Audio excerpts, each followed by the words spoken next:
Hello everyone, welcome to my mini vlog. Ajir voice over to অসমীয়াত কৰিম বুলি ভাবিছো আৰু যোৱাকালিৰ ভিডিঅ'ত মই কৈছিলো মোৰ মাজু দেউতাৰ প্ৰথম বাৰ্ষিকী মৃত্যু তিথি হিচাপে ভগৱত পাঠ কৰিছিল আৰু আমাৰ বাবে বহুত দুখ লগা কথা যে মাজু দেউতাৰ মৃত্যুৰ পিছদিনাই বৰদেউতাৰ মাজু ল'ৰাৰো মৃত্যু হৈছিল আৰু দাদাৰ মৃত্যু আজি 1 বছৰ হ'ল সেই কাৰণে আজিও ইয়াত ভাগৱত পাঠ কৰিব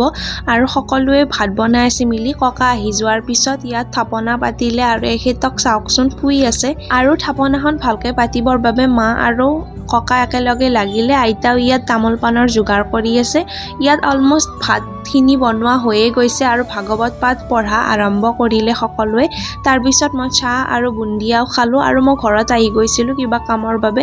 এইটো মানে বহুতেই বেছি দুখ লগা ভগৱানে কাৰো এনেকুৱা নকৰক আৰু ইয়াত ভাত অলমোষ্ট হৈয়ে গ'ল মই দেখাই আছো যে কি বনাইছে দালি ভাত চব্জি শুকান ভাজি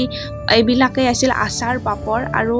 নিৰামিষ আহাৰ যিহেতু এনে খাবলৈ সোৱাদ আৰু ইয়াত প্ৰসাদ দিলে আমি প্ৰসাদো খালো আৰু প্ৰসাদ দিয়াৰ পিছত আইমাতৃ সকলক বাপ সকলক ভাত দিলে আৰু ভাত মানে একচুয়ালি মহাপ্ৰসাদ দিলে আৰু আজিৰ দিনটো এনেকৈ গ'ল বাই দ্য ৱে ভিডিঅ'টো ভাল লাগিলে সাবস্ক্ৰাইব কৰিব আজিলৈ আহিছো বাই